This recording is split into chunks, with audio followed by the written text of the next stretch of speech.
Hola, ¿qué tal? Aquí estamos nuevamente para compartir la lección de esta semana, la lección número 1. Iniciamos nuevo trimestre, nuevo año, nueva lección. Uniendo el cielo y la tierra. Muchas de las veces no nos damos cuenta que amamos o extrañamos a alguien hasta que se va o cuando no está cerca. A veces expresamos palabras de cariño cuando la persona ya está muerta. A veces también pasamos por momentos difíciles, momentos complicados, y a veces también pasamos por enfermedad. Y en ese momento nos damos cuenta que quiénes son nuestros amigos, quién es tu familia. Pero cuando tú estás en las manos de Dios, tú sabes que puedes sostenerte no de la familia, sino de Cristo. Porque si no están aquellos que dicen que son tus amigos, pero está Dios. Muchas veces también no queremos hacer lo que Dios desea. Y Dios utiliza medios como tener que salir de casa, que tu esposa te abandone o que estés en la cárcel. Y ahí es donde te das cuenta el valor que tiene la vida. Al iniciar este trimestre vamos a estudiar sobre todas las cartas que Pablo escribió en la cárcel. Vamos a ver. Señor, le damos las gracias porque nos ha cuidado y nos ha bendecido. Gracias porque usted nos bendijo en el trimestre pasado y ahora sabemos que nos bendecirá también al iniciar este trimestre, Señor. Bendiga a nuestras familias, a nuestros amigos, y todos aquellos que nos han apoyado grandemente, por favor. También le suplicamos que usted los siga bendiciendo grandemente, Señor. Por favor, que al empezar nuestro estudio usted nos pueda bendecir y quédese con nosotros en el nombre de Jesús. Amén. Un pastor adventista encarcelado por cargos falsos pasó casi 2 años entre rejas, aunque al principio estaba muy perplejo. Se dio cuenta de que la prisión era el campo misionero que Dios le había dado. Cuando sus compañeros se enteraron de que era pastor, le pidieron que predicara. Lo hizo y compartió literatura. Incluso bautizó a varios reclusos y dirigió servicios de Santa Cena. A veces era difícil ejercer el ministerio en la cárcel, pero también había alegría, sobre todo cuando veías que las oraciones eran escuchadas y las vidas cambiaban, admitió. Muchas de las veces esperamos que pasen momentos difíciles para darnos cuenta de lo útiles que podamos ser. Cuando Dios te llama, no te llama por casualidad, te llama porque Él necesita, porque tiene algo específico para ti. Yo no sé cuántas veces, pero sé que muchas veces Dios te ha hablado. El Espíritu Santo te ha hablado. Pero ¿sabes cuál es el problema? Que a veces no queremos escuchar. Hacemos como que no pasa nada. Y cuando nosotros no queremos, pues Dios va a utilizar a otras personas. Por eso el Apocalipsis cuando dice, retén lo que tienes para que ninguno tome tu lugar, no te lo dice solamente a ti, no los dice a todos.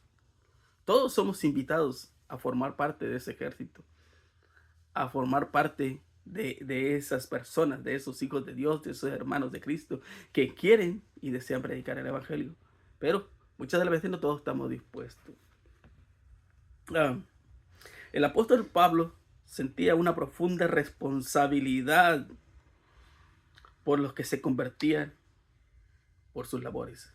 Y lo vamos a mirar ahí en Filipenses 2:6, el cual siendo en forma de Dios no estimó al ser igual a Dios como cosa a que aferrarse. Si Dios estuvo dispuesto a dar a su Hijo único por amor a ti, por amor a mí, Él está dispuesto a darte todas las herramientas, todo lo que tú necesites para predicar el Evangelio o para que tú seas salvo. Porque tú no puedes ser salvo, déjame decirte que tú no puedes ser salvo si tú no predicas el evangelio. Por lo menos 1, 2 o 3 tienes que llevar a los pies de Cristo. Tienes que evangelizar. No te vas a salvar así nomás. Al menos que pases por lo que pasó el ladrón que estaba crucificado al lado de Jesús. Solamente así.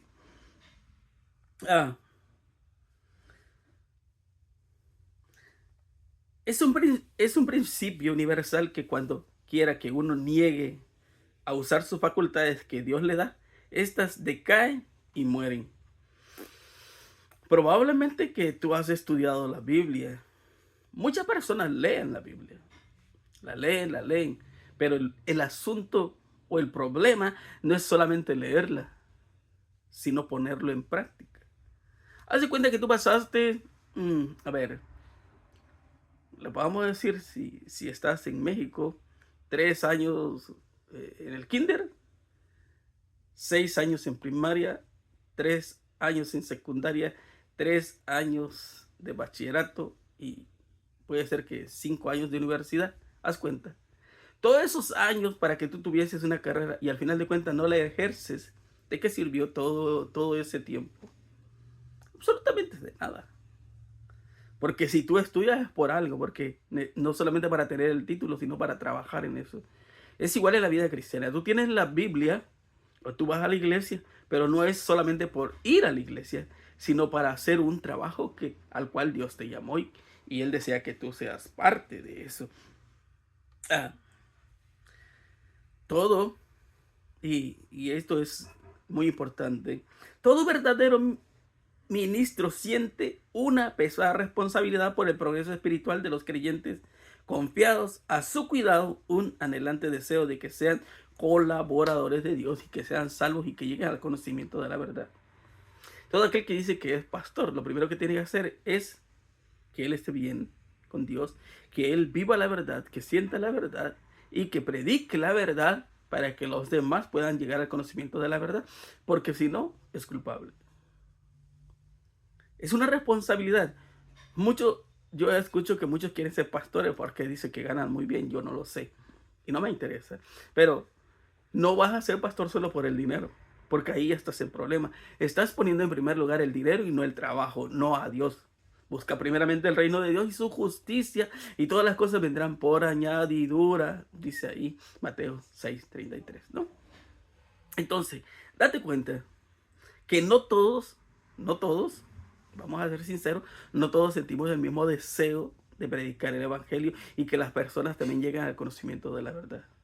Cuando tú lees las cartas de Pablo, lees la conversión de Pablo, te das cuenta de que es un hombre que tenía sabiduría, un hombre que tenía conocimiento y un hombre que sentía el amor de Dios y el amor a su prójimo. Y no le importaba todas las dificultades que podían haber. A veces yo me quedo así como diciendo, ¿será posible eso? Mira, cuando tú lees todo lo que él pasó, dice que estuvo en la cárcel, naufragó, le picó una serpiente venenosa, estuvo en la cárcel, fue azotado, fue apedreado. Nomás te cuento esto, como una ilustración que me pasó a mí. Fuimos al retiro de ancianos que hacen a fin de año y yo no sé, por error no prendieron el aire acondicionado, ¿no? Había frío demasiado, se sentía demasiado frío y esa noche muchos no podíamos dormir por el frío, no se podía, era insoportable, no se soportaba. Y al amanecer muchos tomaron su llave y agarraron el carro y se fueron a casa. Y yo andaba con dolor de cuerpo y yo ya me quería venir también, pero más sin embargo aguanté hasta las 6. Yo a las 6 me preguntaron, ¿te vas a quedar? Le digo, yo ya no aguanto más el dolor de espalda, me duele todo el cuerpo, sentía hasta fiebre. Al venir en el camino, que eran casi 3 horas, me quedé pensando todo lo que Pablo pasó. Yo estaba dolorido solamente por un día que había demasiado frío. ¿Te imaginas por cuánto frío pasó, Pablo? ¿Por cuántos golpes? Y yo dije, esto no es nada. Y esto me ayudaba a reflexionar quién soy y a dónde voy. Las cartas de Filipenses y Colosenses son conocidas como las epístolas de la prisión, pues fueron escritas mientras Pablo estaba preso. ¿No te has preguntado para qué Dios permite algunas cosas de las cuales te han sucedido? A veces no te alcanza el dinero, ¿no? A veces te enfermas cuando tú no quieres enfermarte. Te pasan tantas cosas. Y te preguntas por qué o para qué. Yo no sé cuál de las dos te preguntas. Pero, ¿por qué es que Pablo estaba en la cárcel? ¿Por decir la verdad? Por decir la verdad estaba en la cárcel. Entonces, quiere decir que a la gente le gusta escuchar la mentira. Es más fácil que te crean cuando dices mentira. Porque si tú dices la verdad, pierdes amigos, pierdes familia, pierdes tu trabajo. Por decir la verdad, puedes morir. Y puedes mirar a través de la historia. Puedes mirar desde Génesis hasta Apocalipsis cuántas personas murieron. Y puedes mirar desde el año de la muerte de Cristo hacia este tiempo cuántos cristianos murieron. ¿Sabes por qué? Por decir la verdad. ¿Sabes por qué murió Cristo? Por decir la verdad. A los dirigentes de la iglesia no les gustó que les dijera la verdad. Y eso es triste. Ahora Pablo está encarcelado por decir la verdad. Pero mira, siempre hemos dicho que todo lo malo que te pueda ocurrir, todo lo malo, Dios, el enemigo quiere hacerte ver vil, miserable, que pierdas tu fe. Mas sin embargo, cuando tú crees en Cristo y todo lo malo que el enemigo te hace, Dios lo hace para bien, lo utiliza para bien, para fortalecerse. Puedes leer el libro de Job. Todo lo que el enemigo le hizo, y Dios le multiplicó todo. Y a través de toda la historia, tú puedes encontrar todo eso. Mira, el enemigo creyó que había vencido a Cristo, ¿no? Cuando estaba en la cruz se reía. Cuando estaba en la tumba se reía. Pero el domingo en la mañana, cuando él sale de la tumba, tuvo que tragarse sus burlas porque Cristo le había vencido. Ahora Pablo está en la cárcel, prisionero de Cristo, dice, ¿verdad? Por predicar el evangelio. Ahora, él utiliza lo que tiene a su alcance para seguir predicando. Y ahora él fortalece la iglesia desde la prisión. Y empieza a escribir cartas. ¿Sabes qué? Esto es interesante. Puede ser que tú estés pensando, pero no podía escribir cuando andaba afuera. Es que no tenía tiempo. Andaba predicando el evangelio y tenía que trabajar. Recuerda que él tenía un trabajo para ganar, para el sustento propio de él. Y la gente le ayudaba y todo, pero él tenía un trabajo. Trabajar y predicar no era fácil. Y no había tiempo para escribir, pero Dios sabe por qué. Pablo había entregado su vida al servicio de Jesucristo.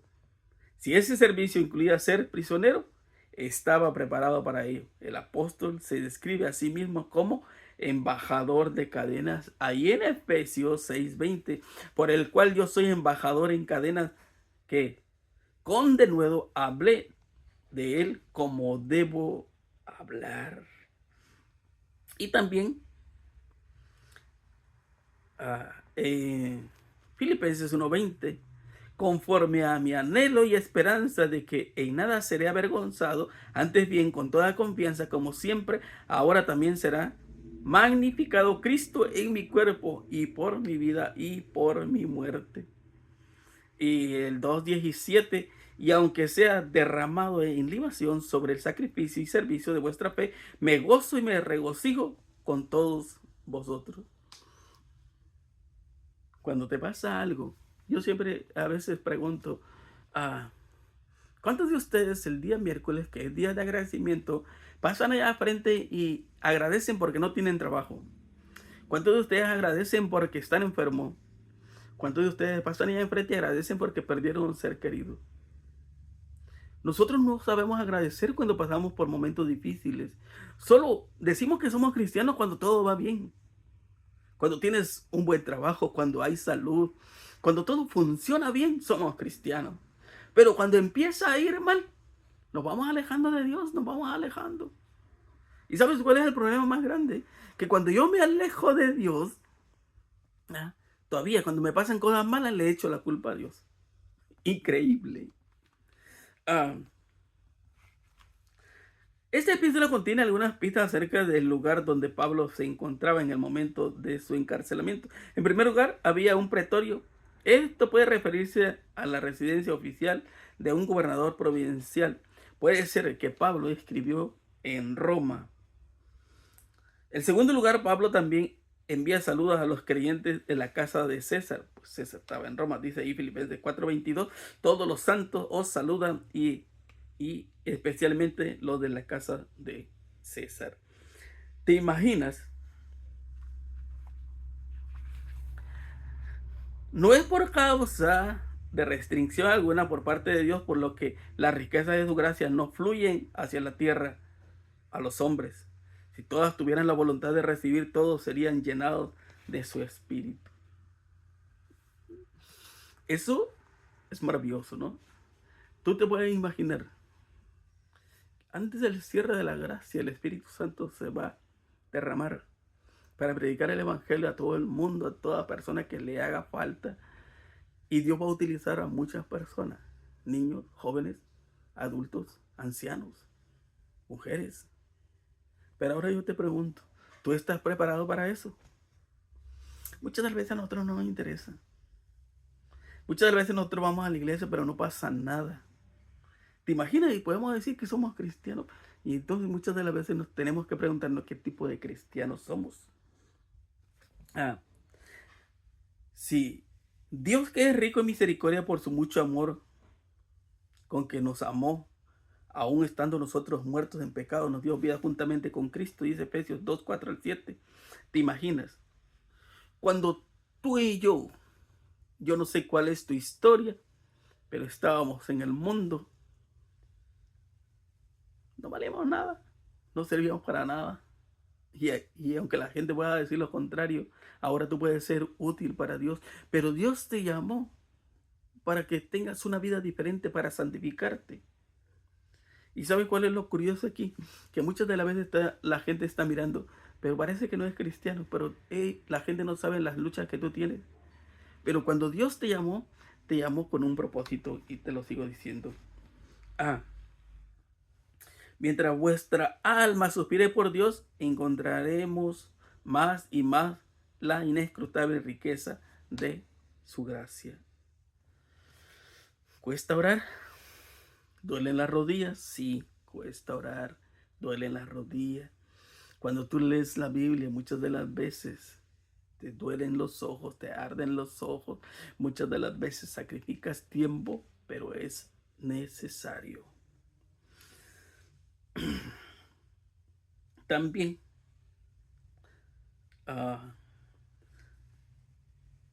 Pablo menciona varios encarcelamientos durante su permanencia en Macedonia, y lo podemos mirar allí en 2 Corintios 6:5, en azotes, en cárceles, en tumultos, en trabajos, en desvelos, en ayunos.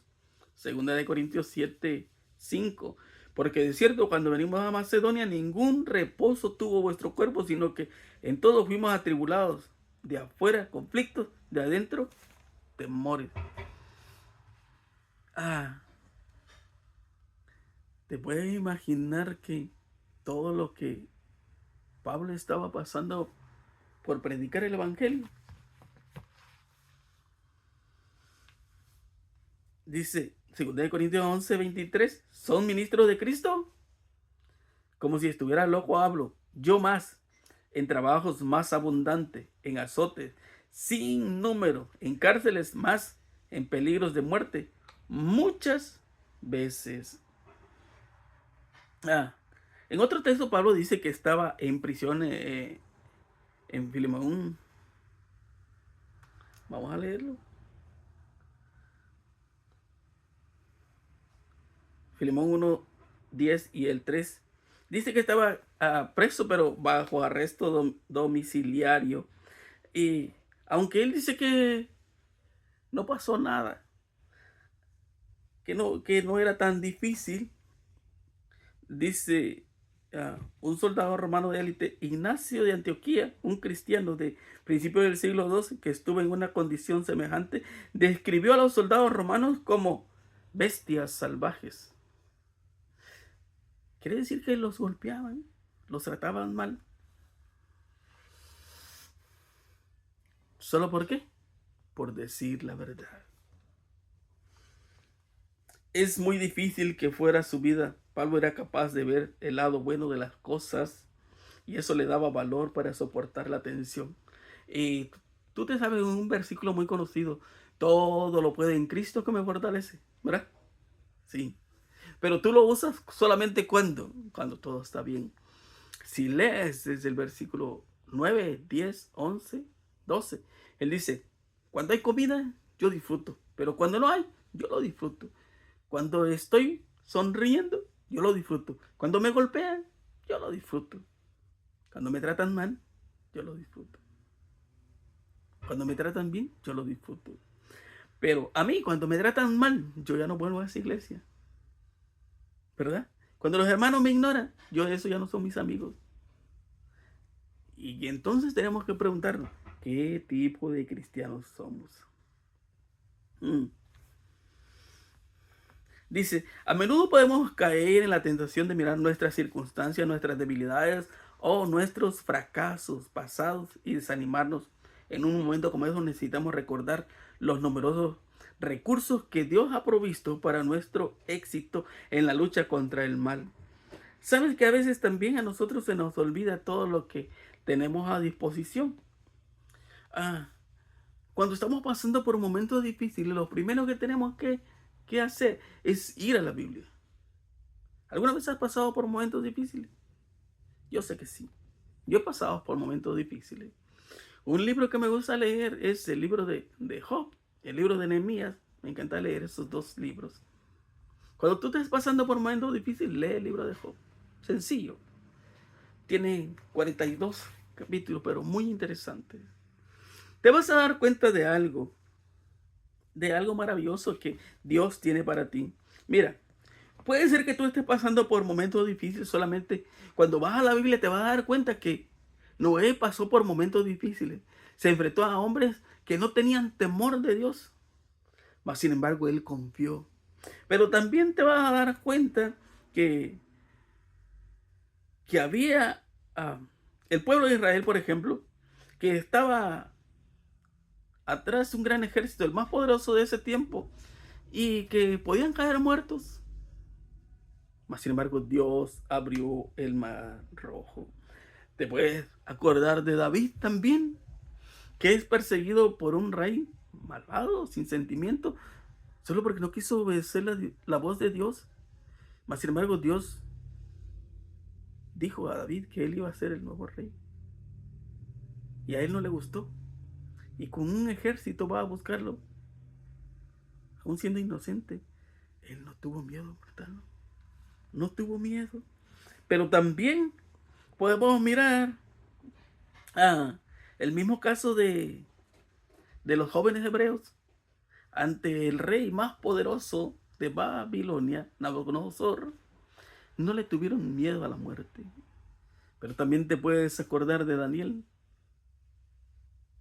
que va a ser echado al foso de los leones. Él no tuvo miedo porque él sabe que hay un Dios poderoso. Pero aún más, puedes acordarte de Jesús. Jesús acusado injustamente por un pecado que no ha cometido. Él va cargando una cruz, está siendo azotado.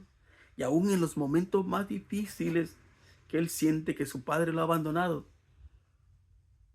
Dios no lo abandonó. Ahora yo te pregunto, ¿tú crees que Dios te va a abandonar en tus momentos difíciles? No. Él nunca te va a abandonar. Y es por eso que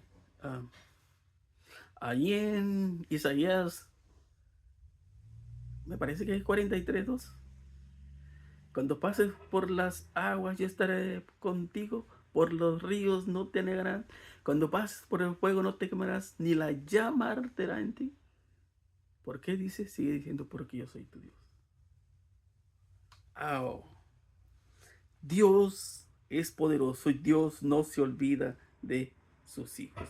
Y podamos mirar, dice, cuando en apariencia Pablo podía hacer menos la verdad, encontró entrada en el palacio real. No fueron los sermones magistrados de Pablo delante de estos hombres notables, sino sus cadenas lo que llamó la atención de ellos.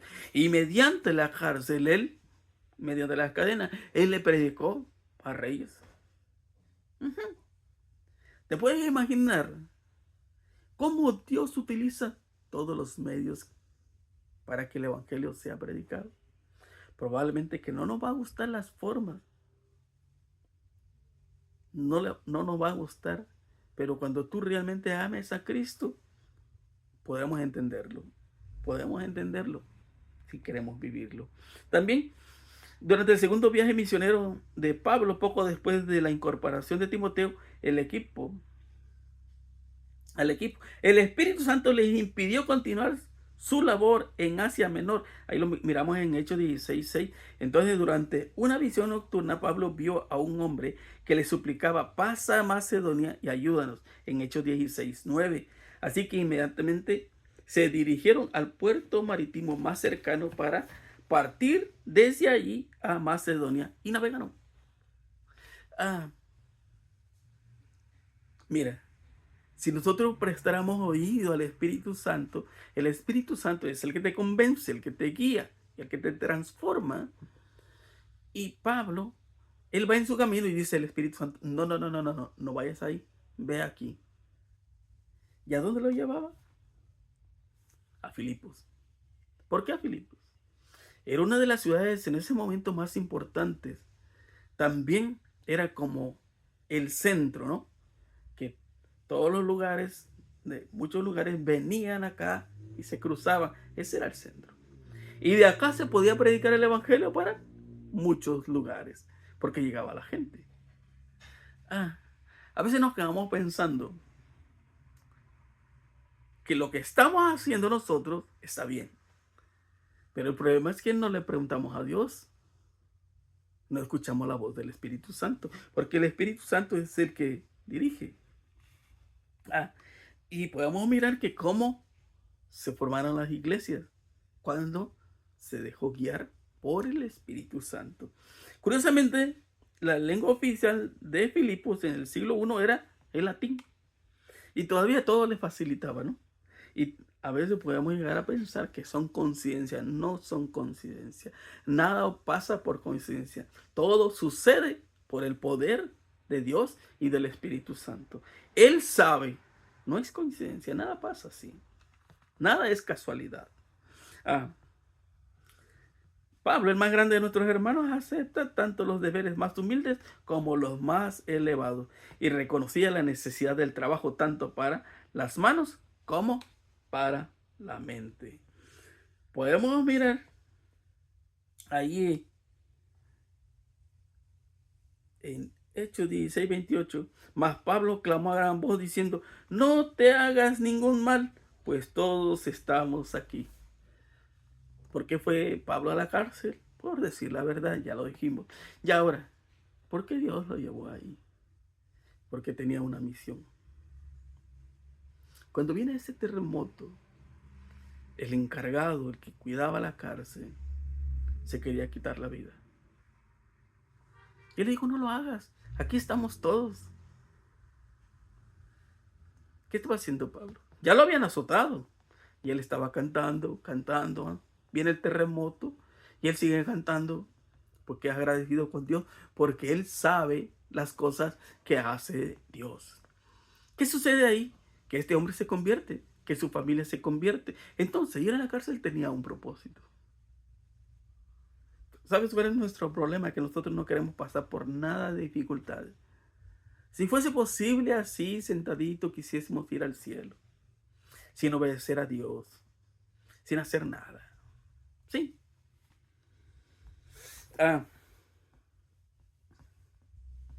Dice Pablo, nos maldicen y nosotros bendecimos.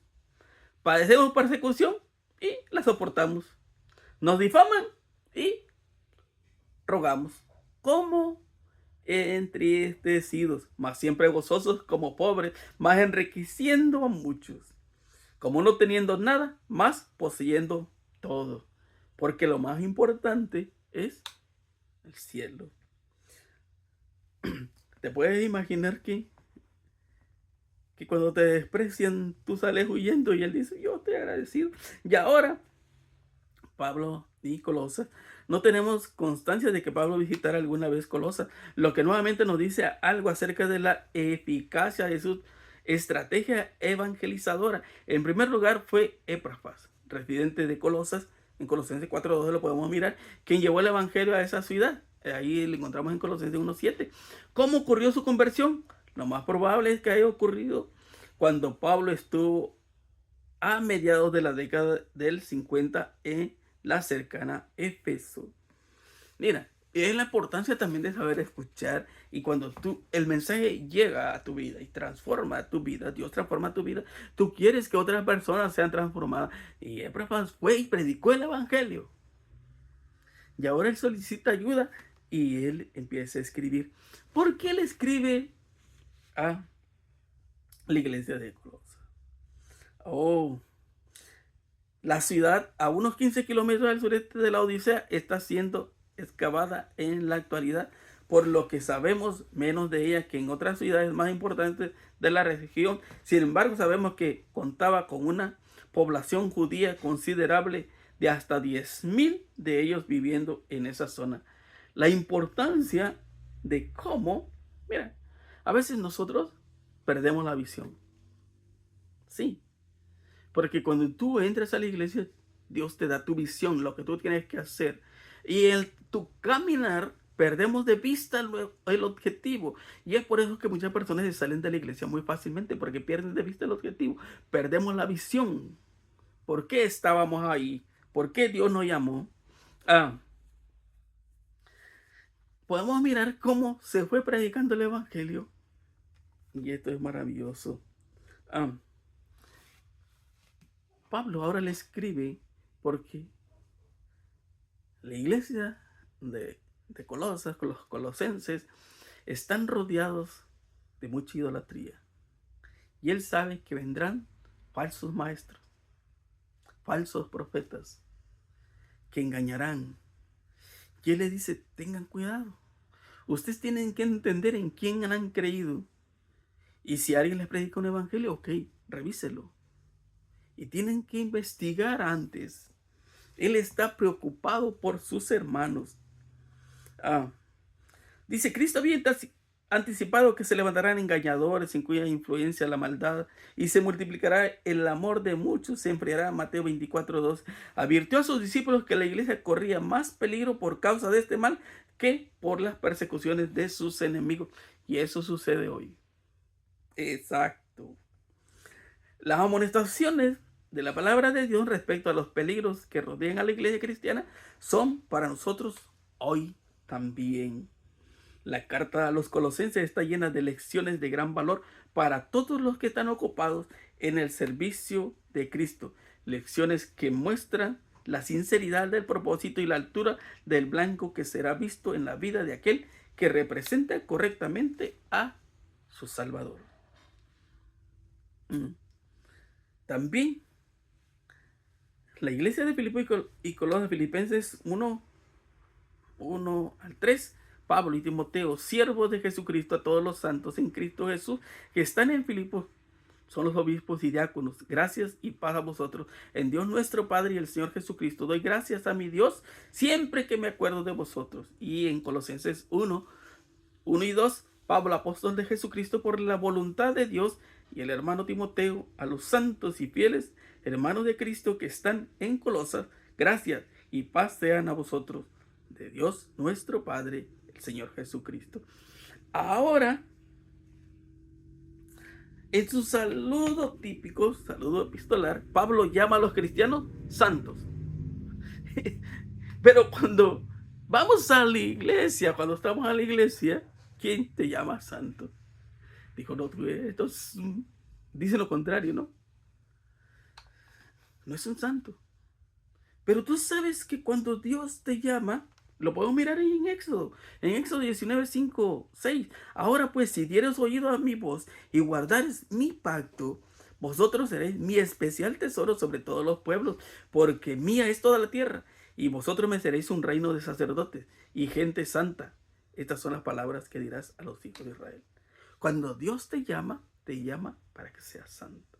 Él quiere santificarte, apartado, escogido para Dios.